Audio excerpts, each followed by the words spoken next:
Hello and good morning everyone. My name is Ritesh Gunre. Welcome to Startup Talks.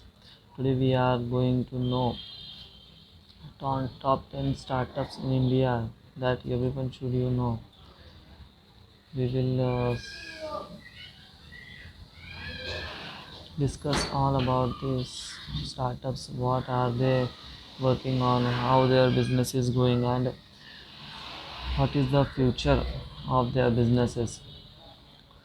So here are the top 10 startups in India everyone should know. Last year has been a very ups and downs, especially due to Covid 19। जैसे कि हम सब लोग जानते हैं, last year Covid 19 pandemic की वजह से हम सब लोगों ने बहुत सारे ऊपर मार्केट में बहुत सारे अप डाउन सबको देखने पड़े। Lot of many strong entrepreneurs in India have been divided into business opportunities and tested their ideas. मतलब इसका मतलब है कि कोविड 19 में बहुत सारे लोगों ने बिज़नेस को ट्राई करने की कोशिश की है।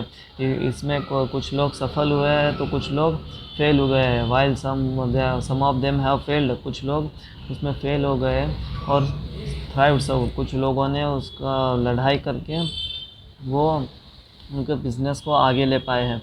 India supports the rise of startup business because it has a low cost skilled labour, funding from national and international investors and opportunities to grow.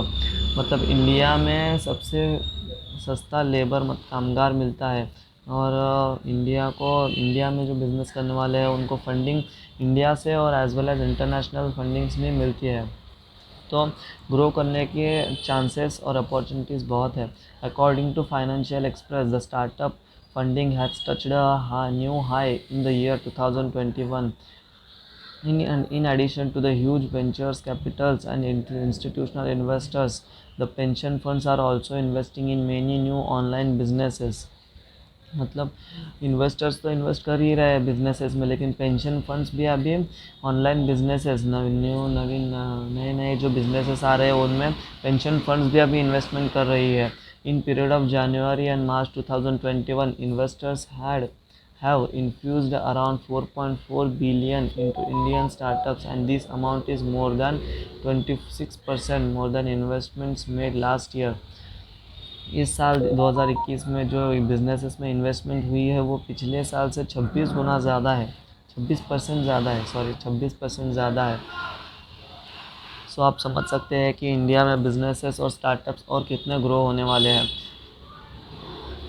Looking at the most significant deals between companies in India, example Walmart and Flipkart having Myntra and Fourpay, it is not at all surprising to see that India is growing up as a hub of biggest startups. मतलब India में अब ऐसे बहुत सारे हमको बड़े बड़े startup दिखाई देने वाले हैं। 197 Communication, Ola Cabs, Dream11, Swiggy, Razorpay are few of the rich valued Indian startups across the world. हम सब लोगों ने देखा ही है 197 communication, Paytm, Ola cabs and Dream11 जैसे ऐप्स जो इंडियन ऐप्स है वो बहुत अच्छे तरीके से ग्रो कर रहे हैं।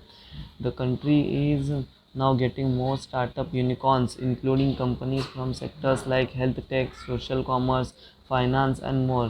In business, unicorn companies are those startups that are valued more than $1 billion. Unicorn company का मतलब होता है कि ऐसी कंपनी जिसका वैल्यूएशन जो है वो $1 बिलियन से ज़्यादा हो। तो as of April 2021, there are more than 600 unicorns across the globe. मतलब अप्रैल 2021 में अब तक देयर आर मोर देन 600 से भी ज़्यादा यूनिकॉर्न कंपनीज अप्रैल 2021 में ग्लोब में पूरे ऑल ओवर वर्ल्ड में प्रेजेंट थी। According to INC 42, India got its 10 startups listed in the list of 10 unicorns in। मतलब जो 600 कंपनी ऑल अक्रॉस वर्ल्ड है उसमें से 10 कंपनियाँ यूनिकॉर्न्स की हमारे इंडिया से थी। तो ये हमारे लिए गर्व की बात है। इसीलिए इसी बात पे इस चैनल को सब्सक्राइब कर लेना और मेरे इस वीडियो को लाइक कर देना और शेयर ज़रूर करना अपने दोस्तों के साथ जो स्टार्टअप न्यूज़ में इंटरेस्ट रखते हो। तो शुरुआत करते हैं हम ऐसे टॉप 10 स्टार्टअप्स की जो 2021 में इंडिया में शुरुआत हुई है, तो सबसे पहला स्टार्टअप है क्रेड।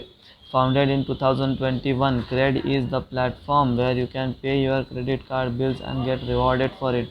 मतलब ये एक ऐसा प्लेटफॉर्म है जहाँ पे आप अपने क्रेडिट कार्ड बिल्स पे करने के बाद आपको यहाँ पे कैशबैक्स और रिवॉर्ड्स मिलते हैं जिसका आप फ़ायदा उठा सकते हो। The platform has created a new model where users get CRED coins, they pay their bills through the CRED app when they pay their bill. मतलब जब भी आप क्रेड ऐप में से किसी भी पेमेंट कौन सा भी एक पेमेंट करेंगे तो आपको क्रेड कॉइन्स मिलेंगे। This coins can be later redeemed for buying any product. मतलब जो भी आप ये जो कॉइन्स आपको मिलते रहेंगे जब किसी जैसे ही आप कौन सी भी बिल पेमेंट करेंगे तो इस कॉइन के आप रिडीम कभी भी कर सकते हैं और इस कॉइन की मदद से आप उनके प्लेटफॉर्म पे जो प्रोडक्ट्स है वो बाय कर सकते हैं। The startup um,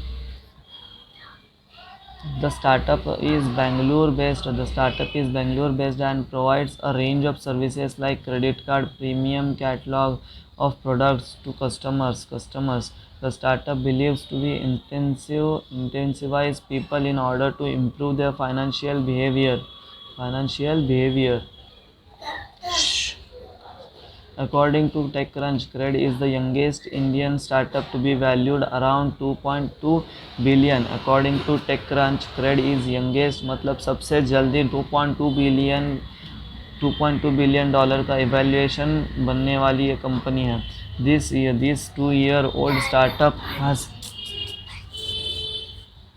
this 2-year startup this two ये बच्चे लोग परेशान करते रहते हैं। This 2-year startup old startup has more than 6 million customers, about 22% of all credit card holders। मतलब ये ओनली सिर्फ 2 साल हुए इस स्टार्टअप को शुरू हुए, इसके पास अभी 6 मिलियन से भी ज़्यादा कस्टमर्स है, जो कि टोटल अगर 100 हम अगर छोटा सा हम अगर कैलकुलेशन करने को जाए तो अगर 1 करोड़ लोग टोटल अभी इंडिया में क्रेडिट कार्ड यूज़ करते हो तो उसमें से 100 लोग अगर क्रेडिट कार्ड यूज़ करते हो तो उसमें से 22 लोग क्रेड ऐप को यूज़ कर रहे हैं। तो ये बहुत ही बड़ी अचीवमेंट है इस कंपनी के लिए। As per the founder and CEO Kunal Shah, the company is targeting affluent customer has become one of the most talked about startups। मतलब इस स्टार्टअप ने बहुत लोगों ने स्टार्टअप का नाम ले मुँह पे ये स्टार्टअप मतलब it is a well known startup nowadays। Very few companies focus on high end base and continue strong growth over the year। Cred is also planning to introduce feature where credit coins can be used by over 1,000 merchants। The startup is also planning to own an e-commerce store। It is clearly visible that startup is planning a lot of more than just providing reward coins to the customer। तो आप सोच सकते हैं कि ये बहुत बड़ा कुछ करने की कोशिश कर रहे हैं। तो ये था हमारे पहले स्टार्टअप के बारे में। अब हमारा दूसरा स्टार्टअप है Vernacular.ai। Vernacular.ai, this startup is an AI first SaaS business aiming to becoming the lead voice automation and AI platform globally। मतलब ये AI artificial intelligence based SaaS business leading voice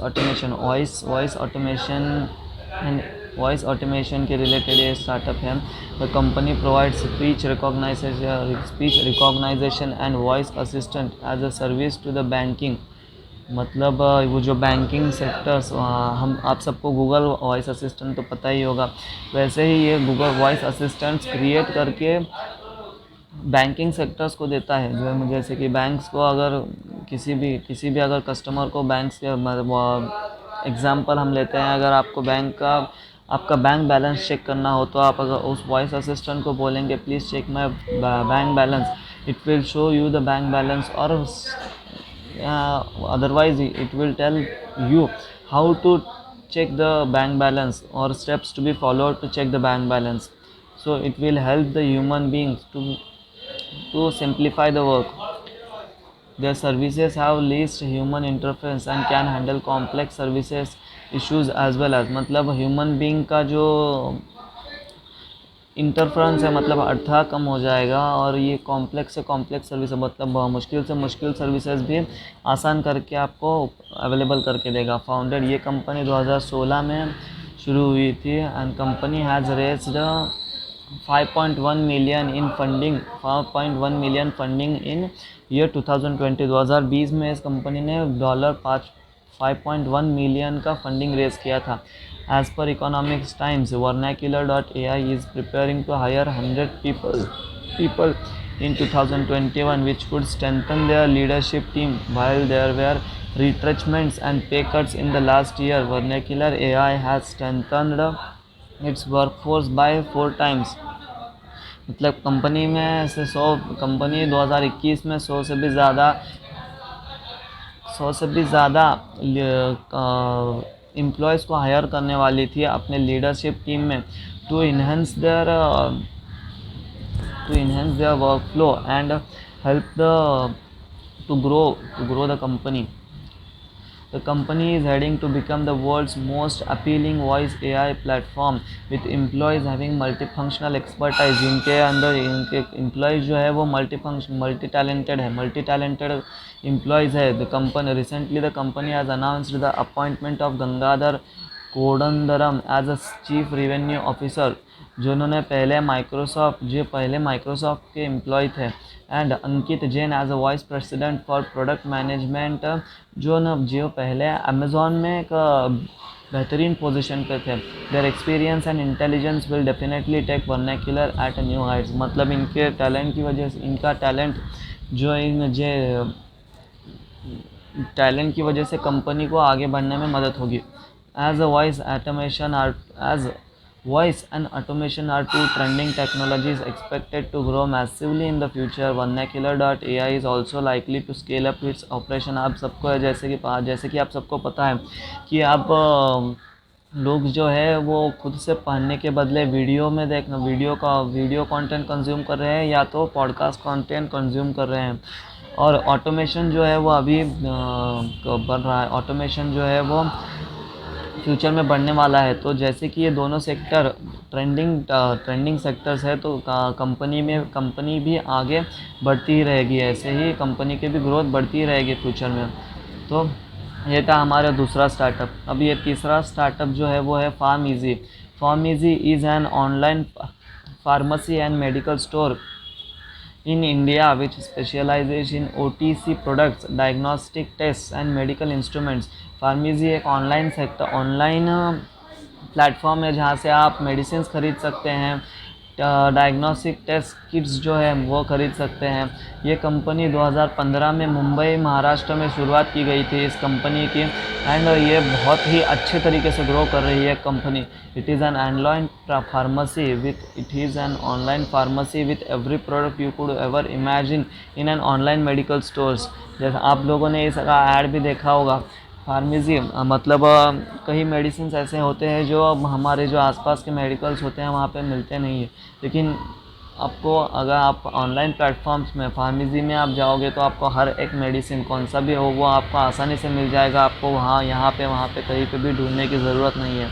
तो इसकी वजह से लोगों को आसान हो रहा है, हो गया है मेडिसिन्स को अपने घर तक पहुंच जाती है मेडिसिन्स, आपको ढूंढने की ज़रूरत नहीं है। ड्यूरिंग द कोविड-19 pandemic the company has become an essential service that has contributed to its growth. जैसे कि हम सब लोगों को पता था कोविड-19 में लॉकडाउन की वजह से हम लोग बाहर नहीं जा सकते थे, तो बहुत लोगों ने मेडिसिन्स इस फार्मेसी की मदद से अपने घर में मंगा लिए थे। तो इसकी वजह से इसको और ग्रोथ में फ़ायदा हो गया। कोविड-19 में इस कंपनी ने बहुत ही ट्रमेंडस तरीके से ग्रोथ कर लिया है। The competitors of pharmacy in India are 1mg and Netmeds. 1mg and Netmeds, ये दो कंपनियां हैं जो ये भी ऐसे ही ऑनलाइन प्लेटफॉर्म्स हैं जो कि कॉम्पिटिटर्स है फार्मेसी के। This health tech startup has raised a massive $3,050 million, becoming the first E pharmacy unicorn in India. ये जो स्टार्टअप है ये पहला फार्मेसी सेक्टर का इंडियन स्टार्टअप है जो कि यूनिकॉर्न बना। यूनिकॉर्न हमने पहले ही अभी हमने थोड़ी देर पहले बात की। यूनिकॉर्न स्टार्टअप मतलब जिसका वैल्यूएशन जो है वो $1 बिलियन से भी ज़्यादा हो गया हो। The funding has been raised after the merger of PharmEasy with rival Medilife. The pharmacy has acquired 100% stake in Medlife. मतलब फार्म इजी और राइवल मेडीलाइफ, फार्म इजी ने राइवल मेडीलाइफ में 100% शेयर स्टेक खरीद लिया, मतलब पूरे company को own कर लिया। Both the companies have joined hands and merged in order to beat off the competition from the rival players like Netmates Jio। Netmates जो है वो रिलायंस जियो की कंपनी है। Flipkart and Amazon Pharmacy we have just entered in e-pharmacy segment in India। Pharmacy और मेडीलाइफ इन दोनों ने मर्ज हो के वो ये जो कॉम्पिटिटर्स हैं इनको मात करने के लिए एक साथ आए हैं और उनको मात दे रहे हैं। The investors of Pharmacy are ones who also invested in startups like Swiggy and Byju's। The founders of Dharmil Sheth, Dr. Dhaval Shah, have planned to reach over 1 lakh pharmacies in next 12 months in the new geographical markets of India। इस company के जो निवेशक है वो और बहुत सारे मतलब अच्छे इन्वेस्टर्स हैं जिन्होंने और बहुत सारी अच्छी कंपनियों में इन्वेस्ट किया है, जैसे कि स्विगी और बायजूस में। तो ये था हमारा थर्ड स्टार्टअप। अब ये हमारा अगला स्टार्टअप है Digit insurance. Digit insurance is an insurance company that claims to simplify insurance products for everyone so that the view of insurance products can change among people। The company was founded in 2016 and has recently in 2021 it has made an entry into the unicorn club after raising a funding of $18 million। ये जो company है वो insurance product को आसानी से उपलब्ध कर को देती है सबको। इस कंपनी की शुरुआत 2016 में हुई थी एंड 2021 में ये कंपनी भी यूनिकॉर्न बन गई है। 18 मिलियन की फंडिंग रेज करने के बाद 2021 में रिसेंटली ये कंपनी भी यूनिकॉर्न कंपनी बन गई है इंडिया की। The company has raised its first funding in 2022 which Indian celebrity couple Virat Kohli and Anushka Sharma have also infused their $340 crore rupees. ये कंपनी ने अपनी पहली फंडिंग रेज की थी 2020 में। जो फंडिंग की थी विराट कोहली और अनुष्का शर्मा ये जो अपने Indian celebrity and Indian cricketer की जो है इन्होंने पहले इनकी इन्वेस्टमेंट की थी डिजिट इंश्योरेंस कंपनी में। The company has funding of about $200 in total and claimed a growth of 31.9% between March 2020 to December 2020। The reason being more than 20 lakh Indian population has bought illness insurance against COVID-19 and other diseases like malaria, chikungunya, dengue and other। मतलब 20 lakh Indian population है, 20 लाख से भी ज़्यादा लोगों ने इसमें digit insurance में illness insurance नामक इलनेस इंश्योरेंस लिया था, जो कि जिसकी वजह से उनको काफ़ी सारी मदद हुई कोविड-19 की सिचुएशन में। डिजिट जो है वो बेंगलुरु बेस्ड एक कंपनी है which reached its break even in 2020 because of lower operating cost and excellence business metrics। The chairman Kamesh Goyal confirmed that the company has managed to expand its business by 30%। Kamesh Goyal जो इनके chairman है, इनका कहना है कि company ने 30% expansion किया है अपने बिजनेस में इन 2020। The Digit has bagged many awards like Hottest Startups in 2019, Asia's Best General Insurance Company of the Year 2019, Fintech 250 list and more। Kamesh Goyal further ensured that the funding raised will be used to grow businesses and technologies। तो ये था हमारा चौथा startup के बारे में information. अब है पांचवा स्टार्टअप जो कि है मीशो।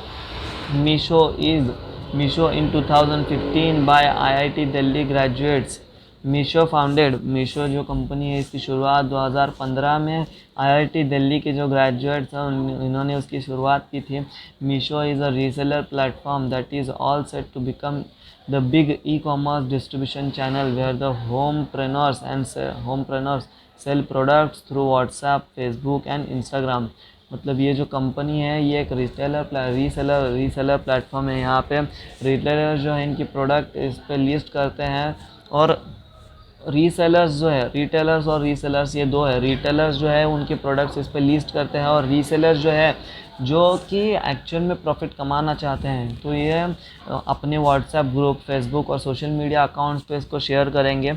और जिसको भी जो कस्टमर है अगर उसको बाय करना हो, समझो एक प्रोडक्ट है, तो वो पहले रीसेलर को कांटेक्ट करेगा, और रीसेलर जो है वो जो रिटेलर है उसके पास से वो प्रोडक्ट आएगा और वो कस्टमर तक जाएगा। तो ऐसा एक छोटा सा इसका एक आसान सा एक आइडिया, छोटा आइडिया, एक बहुत ही अच्छा आइडिया था, और इसकी एक छोटे से आइडिया पे ये कंपनी बहुत ही ग्रो कर रही है। The company is valued at 2.1 billion after raising funds of $300 million. ये भी एक यूनिकॉर्न कंपनी है, इसका वैल्यूएशन है $2.1 billion. The Meesho is the ecosystem that enables small businesses to perform on the online platform. This platform has raised $490 million till date, and its investors include Facebook. Meesho connects sellers with customers in an online marketplace and offers management of logistics, orders, and payments to the sellers. It is connected with more than 13 million entrepreneurs in Indian cities, dealing with grocery, home and kitchen appliances, apparel and more. As Indian social commerce is expected to grow at a rate of 55 to 60%, Meesho has a massive potential to upscale retailing to new heights in future.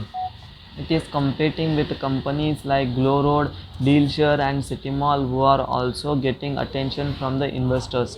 Dealshare, which was founded in 2018, has raised 21 million in December 2019. जैसे कि India में जो है वो retail, India में social commerce जो है वो 55 से 60% के रेट पे बढ़ने वाला है फ्यूचर में। तो इसके हिसाब से मीशो ऐप का भी ग्रोथ बहुत अच्छी तरीके से फ्यूचर में हो सकता है, अगर कंपनी ऐसे ही अपनी कामकाज चालू रखे तो। कंपनी के जो कॉम्पिटिटर्स है वो है GlowRoad and DealShare and City Mall. GlowRoad, City Mall and DealShare, ये जो कंपनीज़ है ये इसके कॉम्पिटिटर्स है अभी। Meesho has claimed that it has made deliveries from more than 10,000 registered suppliers, generating more than 500 crores, that is 68 million income from homepreneurs। मतलब मीशो ने ये क्लेम किया है कि इन्होंने 10,000 रजिस्टर्ड 10 लाख सप्लायर्स से अब तक 5,000 करोड़ 500 करोड़ रुपए की अर्निंग्स की है, इनकम की है। तो ये था हमारे 5वें स्टार्टअप के बारे में। तो अगला जो स्टार्टअप है वो है ग्रो। अब हम इस वीडियो को, ये बहुत ही लंबा हो जाएगा अगर हम बाकी के भी 5 स्टार्टअप इसी में जानने की कोशिश करेंगे, तो इसलिए हम इसके आगे वाले वीडियो में आगे वाले जो हमारे 5 स्टार्टअप्स हैं उनके बारे में जानेंगे। तो अब तक का आपको ये वीडियो कैसे लगा? अगर आपको यह वीडियो अच्छा लगा तो प्लीज़ इसको लाइक करें और मेरे चैनल को सब्सक्राइब करें। तो बाय बाय।